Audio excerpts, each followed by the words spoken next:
Thank you, Akintunde. Hi, everyone. I'm excited to be with you this morning or afternoon, as the case may be. And I would like to appreciate Vantage Network Africa for putting this together. And I would also like to commend them for the great work they've been doing. And I can only hope this continues for a long time. Yeah, so without wasting too much of our time, I will just go straight to the business of the day. Yeah, so basically, I will be discussing the processes involved in, applying for admissions in the US and Canada, and most importantly, how you can access funding, to finance your program.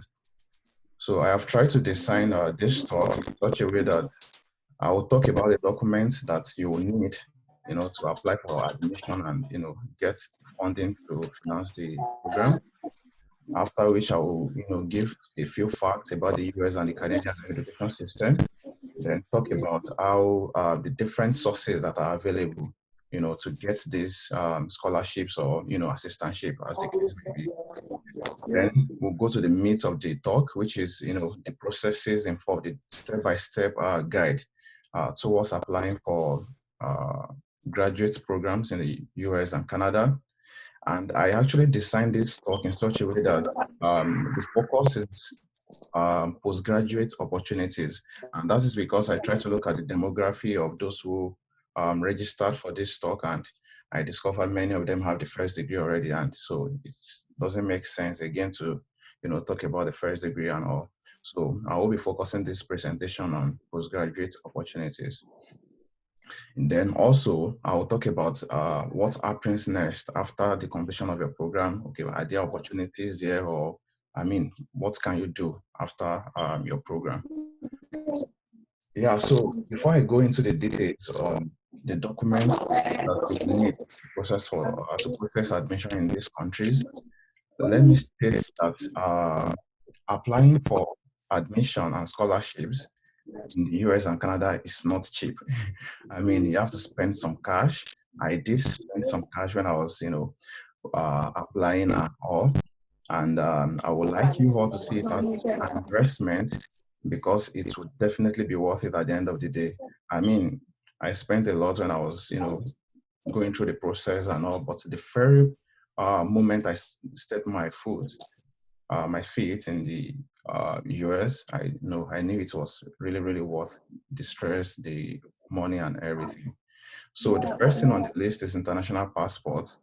As someone who is enthusiastic about, studying abroad, you just have to have an international passport.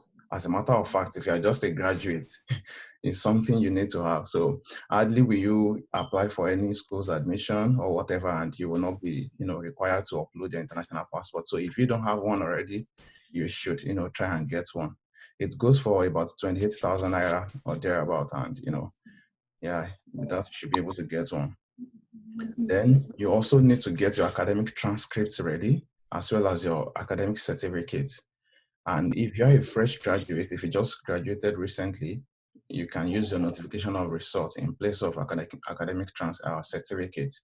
So the cost of these varies from one school to another, both academic transcript and the certificates. For instance, in University of Ibadan, where I did my bachelor's and my master's degree, academic transcript goes for 3,000 naira and the certificate is 7,500 naira. Yeah, I know it could be higher in some schools, and you just have to check with your school to know how much this goes for. Then your CV is very, very important. If you don't have one already, you just have to get one before you start thinking of applying for admission and scholarships. Then there's a document called the statement of purpose. It is really, really germane in the process. Then published literature. You have one article or the other that has been published in a journal, conference proceeding, or you've written a book or just a chapter in a book. Yeah. This is, however, optional. It's not something that you have to, have before you apply. Like when I was applying, I didn't have any published article, even though I had some under review, but then it was not published as at then, so it was not included in my application. I was able to, still get it. So this is optional. It only makes your application more competitive. So, but then if you don't have it, there is no problem. Also, usually most schools will require you to, submit 3 recommendation letters. And this could be from your past teachers, your professors that have taught you one course or the other. And you can also use 1 or 2 professional referees. It is allowed. Then the last 2 documents that I'll talk about are standardized tests. I purposely delayed these 2 to the end of the list because this is where most people freak out. Most people don't, want to write this test and all, but then they are really important. And the first one is proof of English language proficiency. And you can fulfill this by, either writing TOEFL or IELTS. Definitely not the 2. You can just write one. Yeah, so most schools in the US and Canada will ask you to submit this as an international student. However, just a few schools will, waive this, as they waive this for Nigerians because the medium of instruction in Nigerian universities is English language. And this is just about 5% of the US schools and say about 20 to 30% of Canadian schools. However, these schools, many of them are only interested in, giving you admission and, collecting your money. Most of them will not even have funding opportunities for you. So that's why they try to, exempt you from, submitting TOEFL so that they give you admission, then you come with your money and all. So if you are, considering scholarships, I would advise you write either TOEFL or IELTS. Then the last one is the GRE. Yeah, this is majorly applicable to US schools. Most US schools will require you to write the GRE, which is the Graduate Record Examination. Yeah, Canadian schools don't really ask for GRE. So yeah, if you are considering Canada, you may not need to write GRE. Yeah, so I know some people will be like, since I can just go to Canada, why do I have to, disturb myself and write GRE, blah, blah, blah, waste money and all. You will get to know why you may need to write GRE pretty soon. Yeah, so I was, talking about why you should, consider US or Canada. And which one should you even consider between these 2? So no doubt the standard of education in these 2 countries is really, really high. US for sure is home to the Ivy League schools. And if you look at the top 20 universities in the world, you will see about 12 universities, in the top 20. So, and US has about 4,500 universities. So which means if you do your research really well, you will be able to get at least 1 school that tickles your fancy. The same goes with Canada. And also, if you are interested in becoming the next Albert Einstein, you want to do groundbreaking research so that people will say, that guy from Nigeria, that lady from Nigeria, yeah, he has done this, he has done that, he wants patent and everything. You should also consider US or Canada because they have the state-of-the-art facilities and they have, professors that can really, equip you with what you need to, do groundbreaking research and all. Also, there is one important reason why many people choose US, especially in recent time, and that is because you can apply for and get a PhD admission directly after your bachelor's degree. So after your BSc, BA, or BEd, you can just apply for a straight PhD program and you'll get it. Like I have so many of my friends, that, went through that route, even though I had my own master's in Nigeria before I came here, but many of my friends, came here directly after their bachelor's degree. So it's something US does, but you can't get that in Canada anyway. You have to do masters before you, can do PhD in Canada, but US, gives you the opportunity to do that. Yeah, also funding is reasonably available for graduate programs in US and Canada. It is more in the US, and that is why when I was talking about GRE earlier, I advised people to write GRE because you get to apply to more schools because you get to apply to schools in the US, and of course the funding in the US is far, far more than what you can get in Canada. So as a matter of fact, there are some programs in some schools that will not even admit you to a PhD program without giving you funding. Just like in my department, in my school now, they will not give you a PhD admission without funding you. So all of us in the program, we are funded one way or the other. So also these 2 countries, provide opportunities to work in the countries after your program. So when you're done with the program, you are given some time, to get job and everything in the US or Canada if you so wish. And also, I know some people are, married and they are like, oh, if I start going for master's or PhD in US and Canada now, where will I put my wife, my kids and all? Yeah, these two countries also allow you to bring in your dependents. We call them dependents.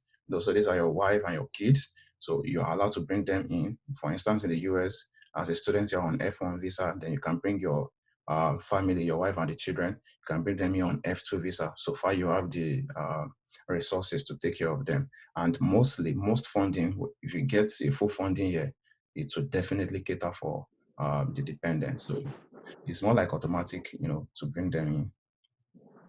So what are the available sources of funding? The first one on the list is teaching assistantship. So this is usually awarded by the department you are applying to. So what they do generally is while filling your application form, there's a section where they ask, okay, do you want to be considered for assistantship?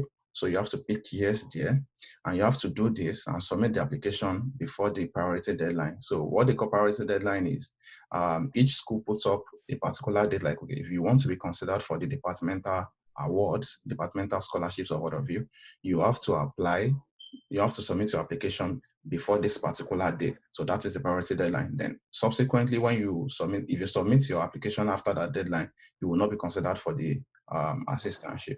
So if you're able to fill the form and submit as at that period before the deadline, the priority deadline, then you will be considered automatically for a teaching assistantship position. So what you do generally is everyone that's applied to the program will be considered. So they kind of rate your profile. Okay, this person has a better profile than this and all. So they rank everyone that applied and, give the top, say maybe 10 or 15, depending on the number of awards they have for the year. So that's how they get teaching assistantship. So as a teaching assistant, what you do is you assist professors, you introduce courses to the undergrads. You also conduct lab sessions for the undergrads. You grade them, you supervise you invigilate their exams and all. So that is what you do as a teaching assistant. And in return, you get your tuition paid. You don't have to bother about paying tuition and all. And you also get monthly stipend, something that will be enough to cater for your needs for the month and maybe remains a change to do big boy or big girl, as the case may be. So the second one is research assistantship, and in a way, it's related to the first one, but the difference is instead of teaching or grading or whatever, what you do is you assist your advisor or your supervisor in Nigeria in carrying out research. So basically, the professor has written proposal to get grants to do a research, and he has the grant already, but he can't do everything all by himself. So he needs people to come into assistance. So this is where research assistantship comes in.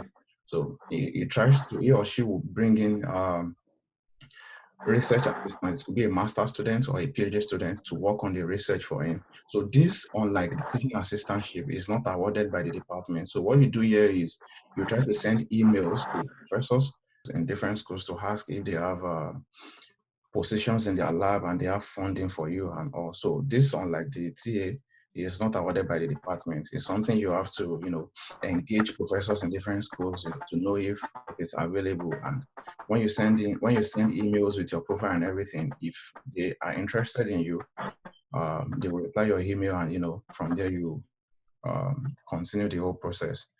So the third one is administrative assistantship. This is also related to the previous two. So I'll just give examples of this.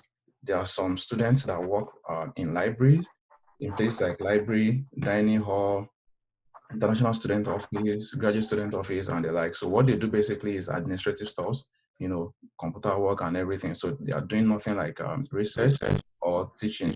And in return, also, they get their tuition paid and they get stipend every month. Also, there are fellowship opportunities. However, this is not as popular as the other three, the previous three. So not many fellowships are available. So just very few people will get this. But you should know that there is something called fellowship also, as well as scholarship. Scholarship is also like fellowship, Yeah, so Scholarships are available also, not so popular in the US and Canada, but I know of MasterCard, I know of Fulbright, I know PTDF used to have the US option. I'm not sure they still do. So, but these are scholarships that you can access to fund your program in the US or Canada. And also some departments, after awarding teaching assistantship, they still have a little change that will be enough to pay your tuition, but not stipend. So they award what we call tuition waiver. You are not, they pay your tuition for you, so you will not have to bother about tuition, but they don't give you stipend every month. So you have to, look for other means to survive. I know if you have parents or, someone that can sponsor you, you can also take the tuition waiver and then you get something to sustain every month from home or you work here. And also the last one, I know this is not an option for many of us, which is the self-funding. But then if you are the child of maybe a Nigerian senator or governor, you can also fund your program yourself. Yeah, to the most important part of the talk now. This I've tried to design this step-by-step guide on how to apply for all these stuff I've mentioned. And I need to say this: there is usually two admission intakes in a year. So, which is the fall intake, and this is usually around August or September, and also there is spring intake, which is usually around January. But for spring intake, most programs will not even admit students for spring. And even when they do, funding opportunities are usually limited. So fall intake is the major intake. This is where all the programs will admit, and this is where they distribute most of the funding. So many of us should target the fall intake. For this year, fall admission is already closed because people will even start resuming by next month. But I have tried to prepare this talk in such a way that if you are interested in for 2021 admission, if you want to resume for 2021, which is next August, I've tried to prepare like a year timetable for you.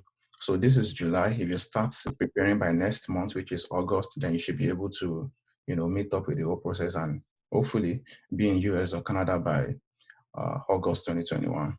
So next month, which is August, lasts like 12 months before you eventually travel. You should start, if you don't have one already, you should start preparing or start applying for passport, transcript, and certificates. Trust me, these three documents will take a lot of time to process. It's not something you just want to do today and you get today, except the Nigerian factor, you have connections and everything. But they take time to, process these three things. So if you do that, if you initiate the process in August, by September, you should start preparing for the standardized test. I mean the TOEFL and the GRE, especially if you're considering the US. So trust me, you will need like 2 to 3 months to prepare for this test. And it's something you want to start by September. By October, you should start researching schools. Make a long list of, okay, these are the schools I would like to apply to, and some factors come in play here. Factors like, okay, which school has the program I want to study? Yeah, so, and if the school has the program you would like to study, does the school even have professor that is doing research that aligns with your own interests? So these are factors you need to consider when making the list of potential schools you want to apply to. Another thing you may want to consider is funding opportunity in that school. Okay, so does this school fund the graduate students?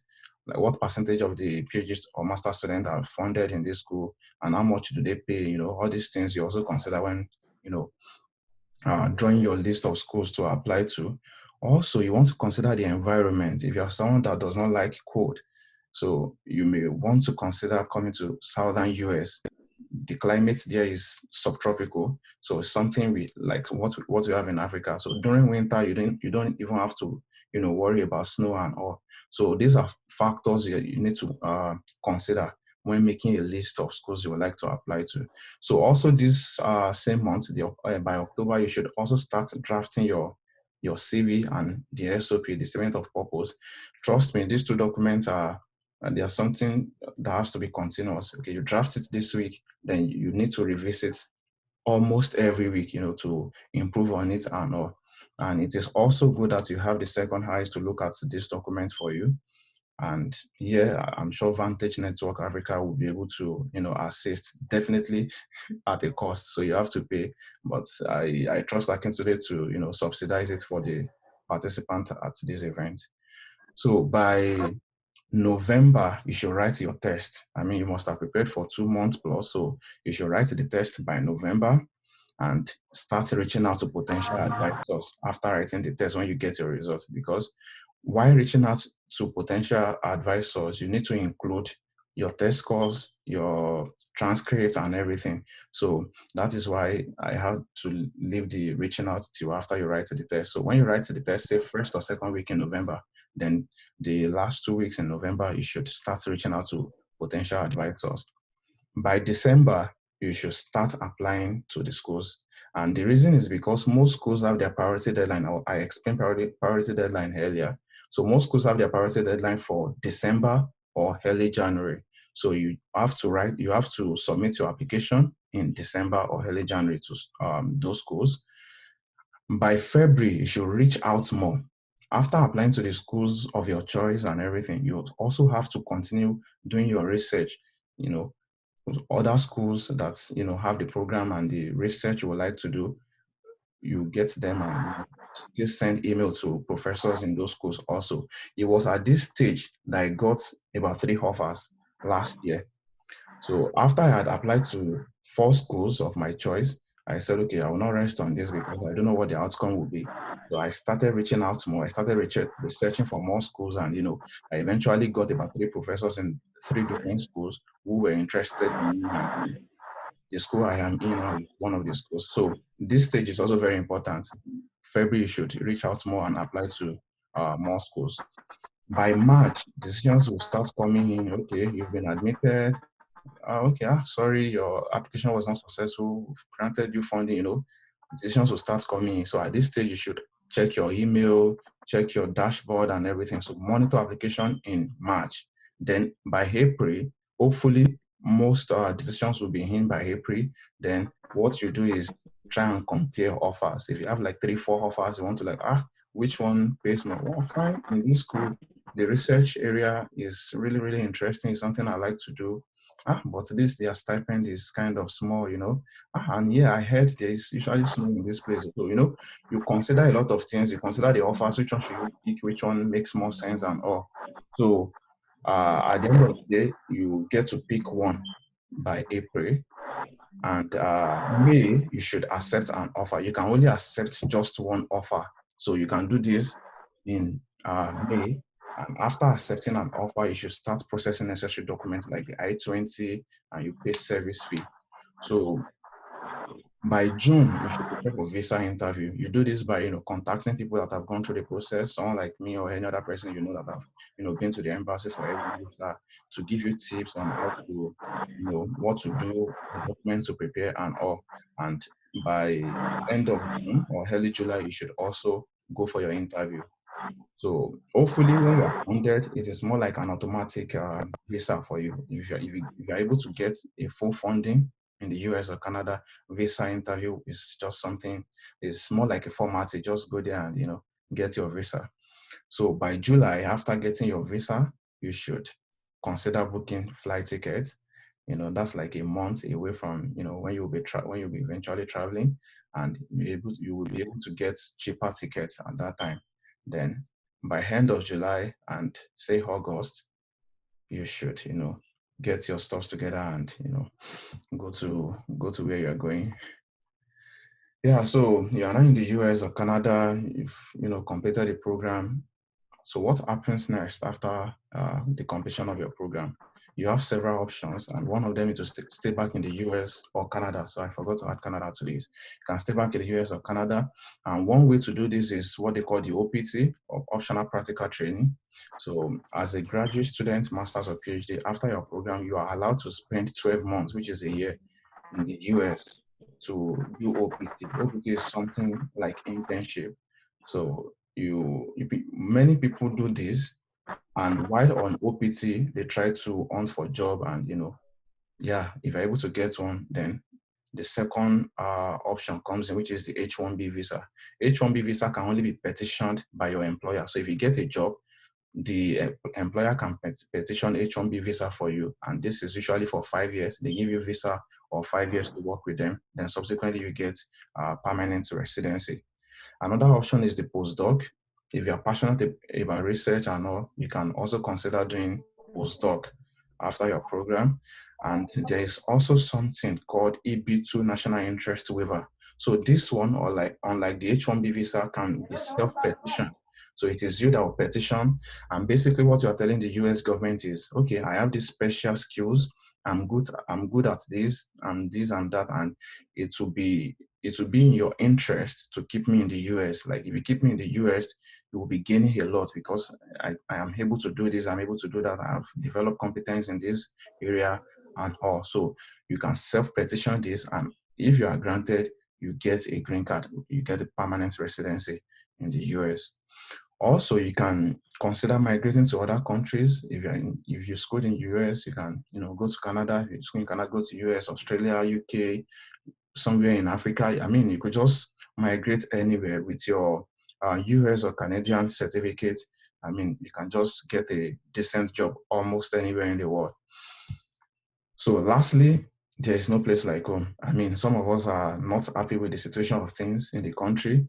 We just want to come here to develop capacity and hopefully go back to the country to implement one or two things that we must have learned in this place. So yeah, we also want to go back and give back to the community, So at this stage, I would like to, entertain questions and comments, and thank you all for, listening. Thank you so much, Adelodun. Sometimes I consider myself a teacher, but seeing the way you've been, you train people, you teach people, I get to sit down at the back and listen and take notes. I honestly have been writing, since morning, just so I can, understand a lot of these processes. Because you see, one challenge with many people is that they have no access to this information. I mean, and some that have access, they are not able to properly, go through the right processes to ensure they are able to get on this. So I have a number of questions from the chat box that I'll be asking you. So someone said, sent a private message to me to say, I suppose that most schools ask for transcripts when admission is in process because they want the first degree school to send it straight to them. Okay, so this guy is saying that, what about transcripts? At what point of the application process is transcript required? Okay, yeah. So there are two types of transcripts. We have the official transcript and the unofficial transcript. So the unofficial transcript is what you get. It's like the student's copy you get from the exams and record or the registrar's office, as the case may be. So what you do is during the process of the application, you use the unofficial transcript, which is the student's transcript that you have with you. You can use that to process the admission. And once you are admitted and you've confirmed you are going to that particular school, then you can now request your school to send the official transcript to your new school. So the official transcript is not something you will see. It will be sent directly from the school, from your alma mater to your new school. So, but at the stage of filling the application and all, you only need the unofficial transcript, which is the candidate's copy. Okay, thank you so much. Someone said, how does one go about reaching out to potential advisors? I think you mentioned that earlier. Maybe the person missed it. Yeah, well, I mentioned that briefly. I was thinking, I was thinking it would be a discussion for another day because of our time. So basically, what you do is you can just go through just a little bit, and then we can make an agreement to say, maybe the next class would be, addressing how to reach out to potential supervisors, right? Right. So what you do basically is, after making a list of your potential schools, you've checked the school, they have the program you want to apply to, and you've seen a particular professor whose research area interests you. So the next thing you do is, from the school's website, you will get the professor's profile. You get everything about the professor, the name, contact, email, phone number and everything. So the best way is to copy the email address, and shoot the person an email. So basically, there is a format which maybe if you have another session, something I could share with everyone. So there's a format, you want to talk about the, one or two papers that you've read that the professor published. You want to make reference to it and also tell the professor you are interested in working with him. So what happens is, this is not as easy as I'm saying it. When you send emails, you can send about 20 emails and get just about 10 to 15 responses. And most of the responses will be negative. I'm sorry, I don't have funding. Oh, I'm sorry, my lab is full, this kind of thing. But then you just have to keep sending emails and hopefully you get one which says, okay, yeah, I think you have an interesting profile. Let's schedule a talk and let me tell you more about my lab and everything. So yeah, basically that's how you reach out to potential supervisors. Their details are usually on the school website. You get the email and just shoot an email. Thank you so much. As someone has, I think somebody has replied already that what I think you should talk about GRE, TOEFL, high health. I understand that this season, COVID-19 actually forced some schools to waive the requirement for Right. admission. But I seriously doubt, and there are speculations that it will not be a major requirement in future applications, but I seriously doubt it really. Because apart from the fact that these exams, they are required, for proficiency acknowledgement, it's also a source of business, Right. for this country. So, I mean, you don't want to waive what is, a business for you. So, do you want to talk about iHealth, TOEFL, and GRE, and the place in applying for international opportunities? Yeah, sure. So one thing you have to know is GRE is a separate test. Then TOEFL and IELTS, serve the same purpose. They are both, tests to confirm your proficiency in English language. So you either write TOEFL or IELTS. You don't need to write the two. But GRE is, different from that. Now, what most schools do is they require international students that are not coming from countries like UK, Canada, US, and Australia. They require everyone. Most US schools require all other international students, to write either TOEFL or IELTS to fulfill their English language proficiency. So you only have to write one of the two, not the two. Then also for GRE is a basic requirement for graduate school in the US. Even Americans write GRE. If you're an American and you want to go for master's or PhD in America, you just have to write GRE. So I think the idea behind GRE is, okay, many people are coming from different schools. Some are coming from schools like UI, some are coming from another school in India or something, the standards are different.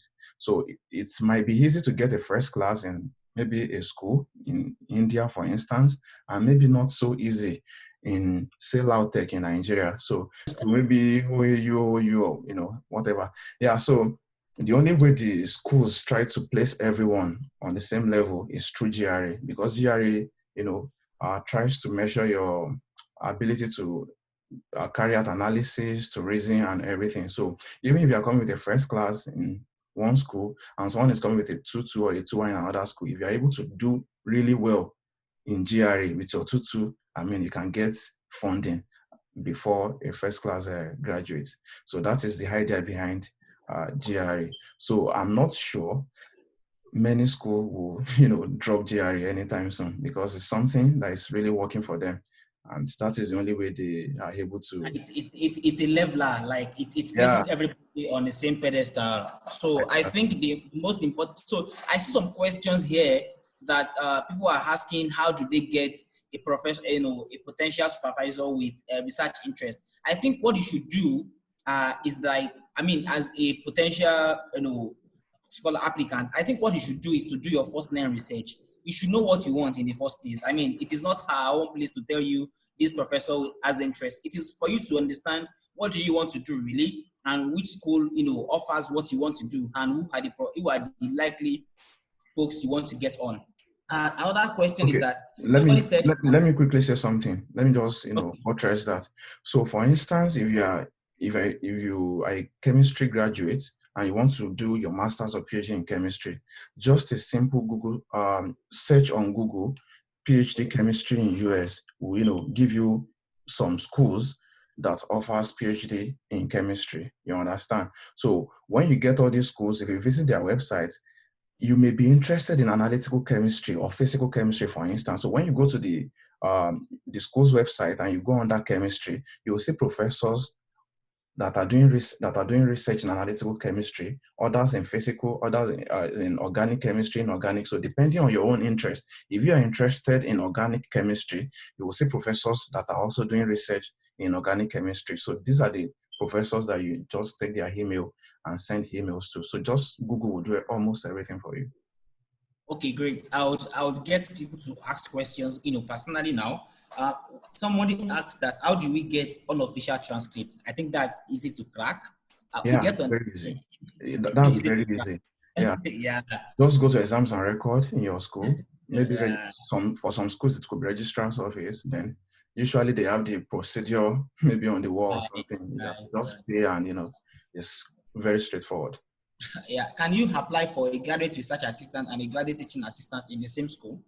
Definitely. So what you do is if you apply for schools with priority deadline, if you apply before the priority deadline or not before the priority deadline, and you indicate in the application that you're interested in teaching assistantship, automatically you will be considered for the teaching assistantship.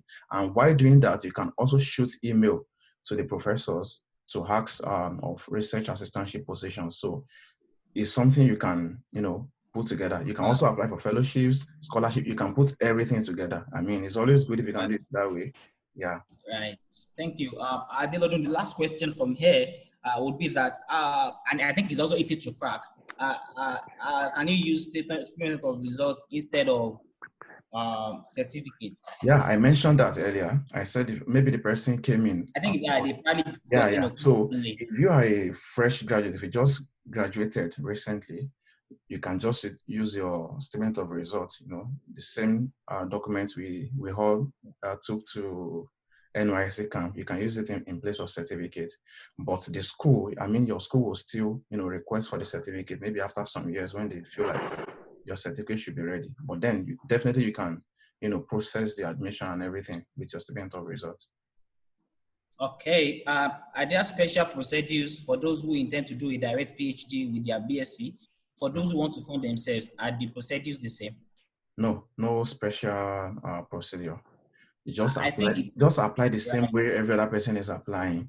right. So it's your I remember. the document you submit that determines, okay, is this person coming from bachelor's background or he has a Right. master's already? Yeah. So no special thing. Okay. So if you have a question that we've not asked, Daniel, I think we answered your question. So someone said that it's difficult to get a student copy of my transcripts during this period of the pandemic. Is it possible to use the statement of results? I think the purposes your transcript, says is different from what your statement of results does. So it's important for you to get it too before you get on it. I mean, yeah.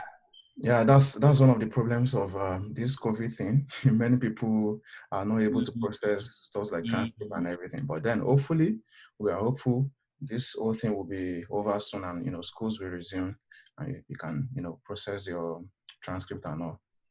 Right. Is there any question? Okay, I will call Ambassador Agbola Hafiz. Right. You have the floor now for your question, sir. Egbon? Okay. Okay, yeah. Can you hear me now? You cannot be inside and using your mask. Don't worry, we'll talk about it after this.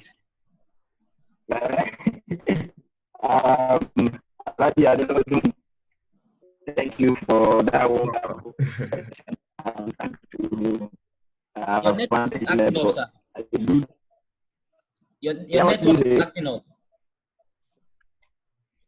Okay, let me disconnect Hello, Prof. Hello, Prof.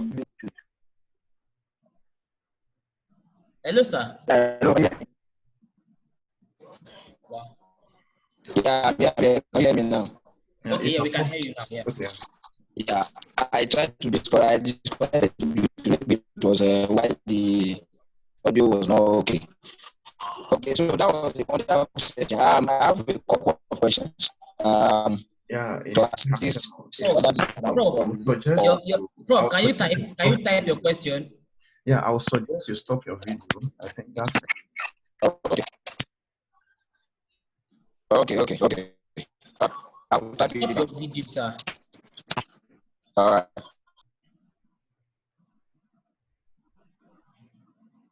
Prof, you can talk now. Let's see if you are able to get clear. Okay, is it better now? Is yeah, it Yes, better now? better. yeah. Better. Okay.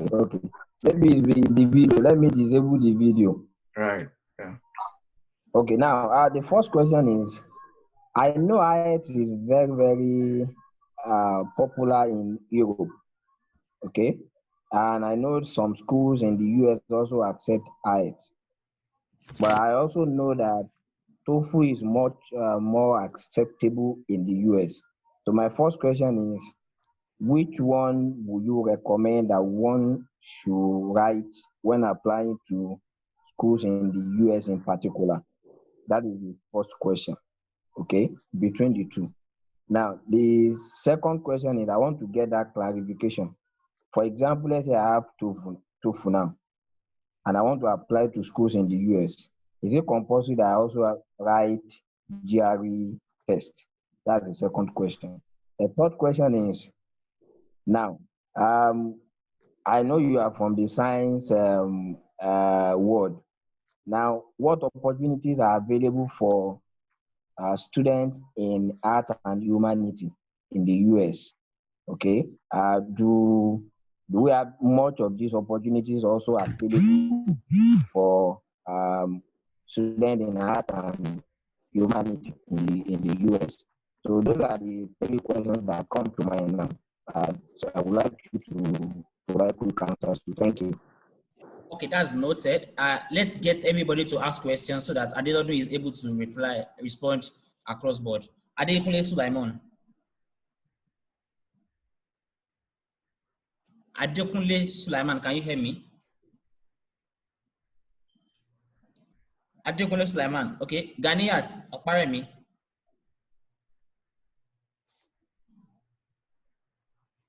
Ganiyat Oparemi. If you are here and you can hear me.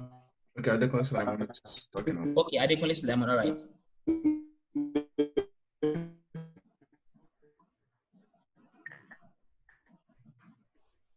Adekunle Sulaiman, we can't hear you, unfortunately.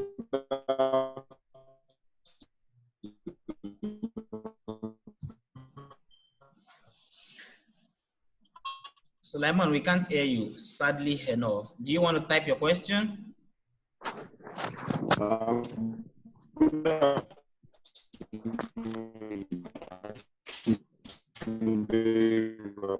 Sulaiman, we can't hear you. Your network is acting up. Apologies. You may want to type your question.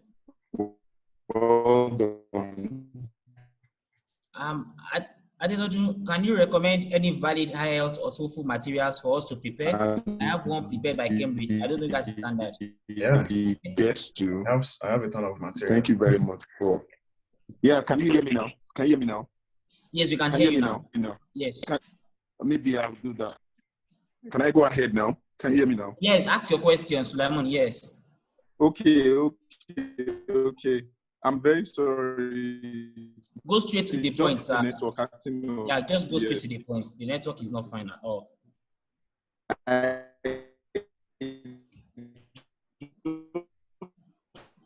want to ask that. Yes. Yeah. The question I want to ask is similar to what Mr. Agbola asked, and it is particularly concerning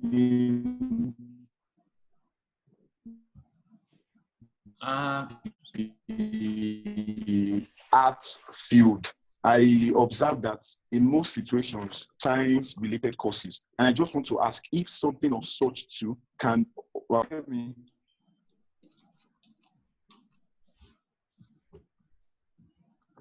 Hello. I think we heard the question. If you're asking questions that has been asked already, I think it's just important not to, ask again.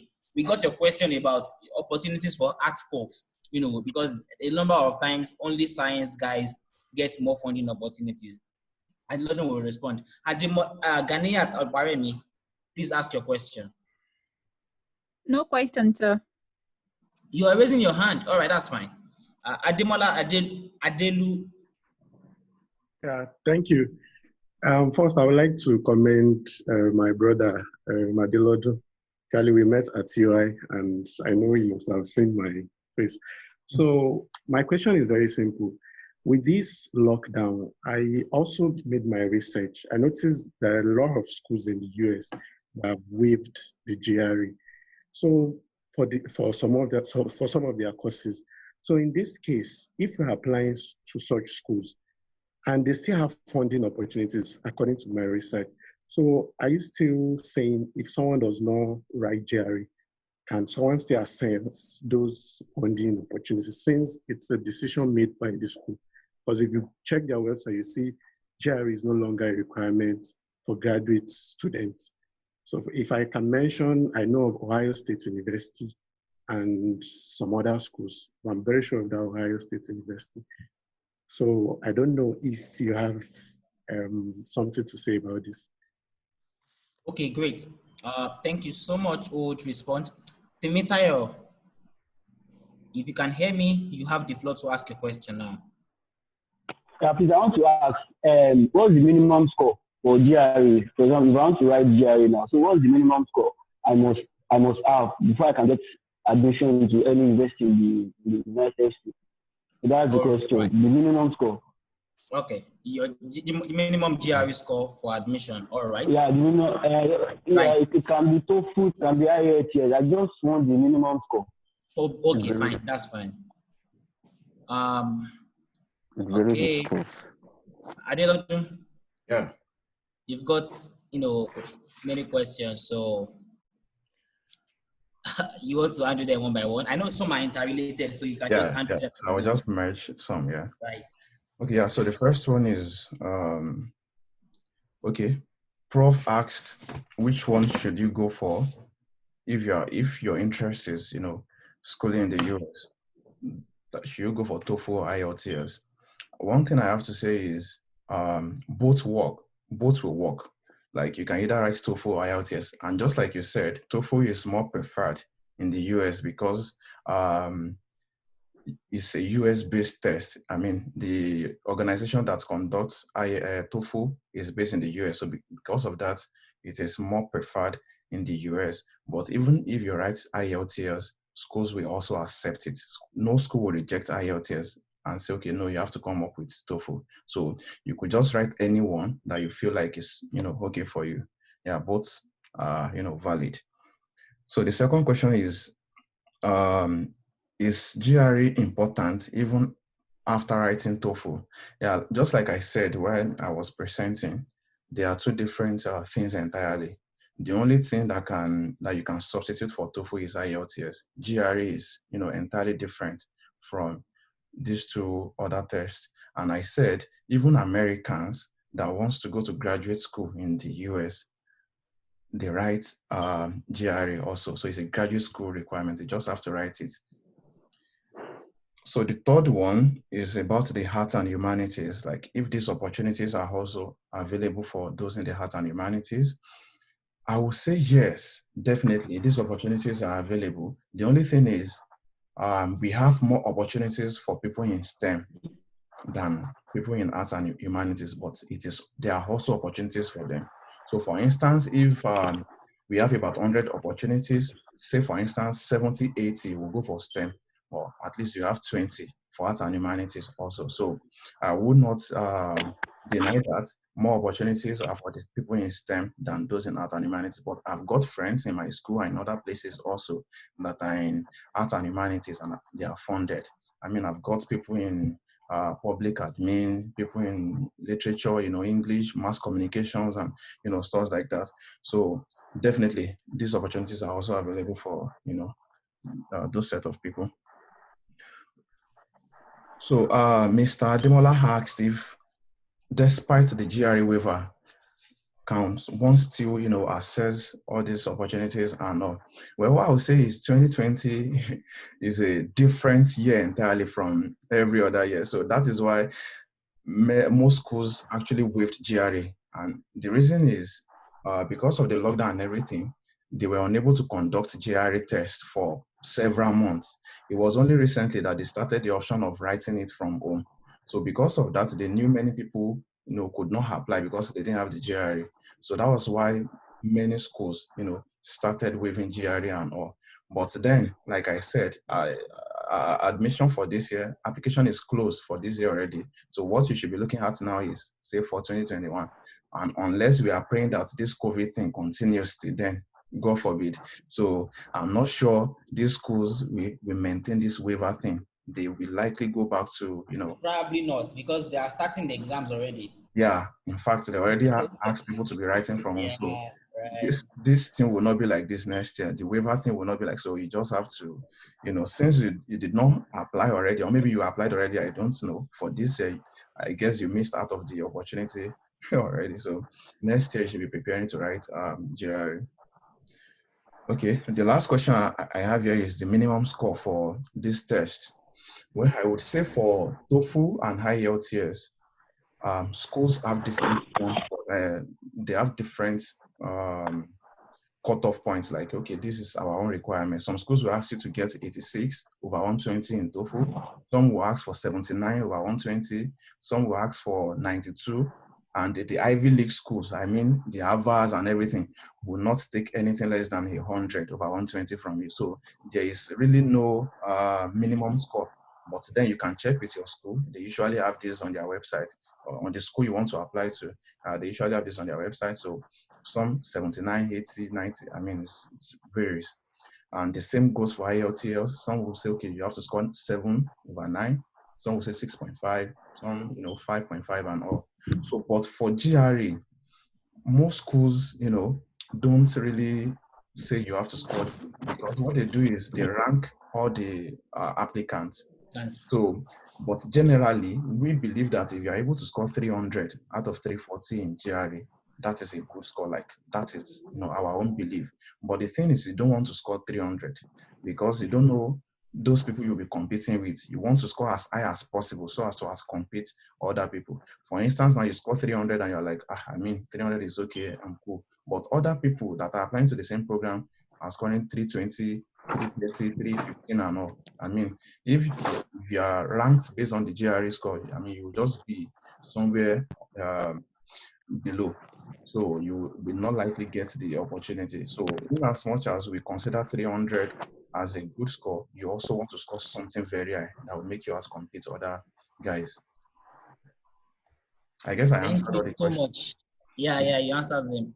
One question now is, research work in school, can it replace published materials? I know you mentioned something like that earlier. Research work in schools?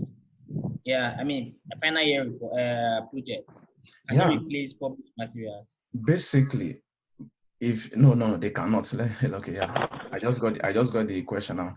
They cannot replace it. So what most people do is, after your first degree, your bachelor's project, you get it published, But as it is, if it's just a project, it's not a published material until you now convert it to manuscript and you publish with a journal, or you could even take it to a conference and publish it in a conference proceeding. But the project on its own is not a published material until you convert it to manuscript and submit for journal publication. So that is usually the first paper you should have. Your first, your bachelor's degree project is usually your first paper, because you should get it published if you have not done so. I think it's been, an insightful 1 hour, 9-minute conversation. And in the absence of no question, I think the next engagement would be, seeing if we can host another session on reaching out to potential advice. So we'll be seeing this. Excuse me, please. So we would doing what we do is that we will do a WhatsApp group for applicants. If you are interested, we'll share the link so that we can, have a post webinar conversation. People can still get to ask their questions from there, and then we get to see how best that can fly. Adelodu, we really can't thank you enough for coming around. And we are hopeful that in the coming days, you will be part of future engagements. Okay, I think this is the best time to call it a day. So I just your last word before we fly. Yeah, so I know the whole thing I said, some people will get freaked out, look at, okay, I have to write GRE, I have to write TOEFL, these tests are not cheap, but then, like I said earlier, just see it as an investment, and it's something you will definitely appreciate later on. And if you're interested in writing this test and everything, I've got materials, more than enough materials that can, help you to prepare. And also, just like Aki today said, there's going to be a WhatsApp group, and, maybe from the group we can have conversations and all. So I can share the materials. I can also drop the link with Akin today, and maybe it's going to share with you all. So thanks for having me. It's been a wonderful, maybe 1 hour or so. Yeah. So it's important for us to even see people. So if you are able to on your video, can we just see your faces? And you just say cheers to Adelodu. I know you don't want to see my own face, but you probably want to see his own face. So let people just on their video so we can. Hello, sir. Yeah, you can just do an high five. Okay.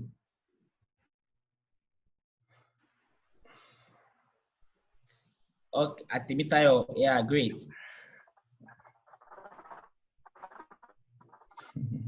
Thank you very much, sir. God.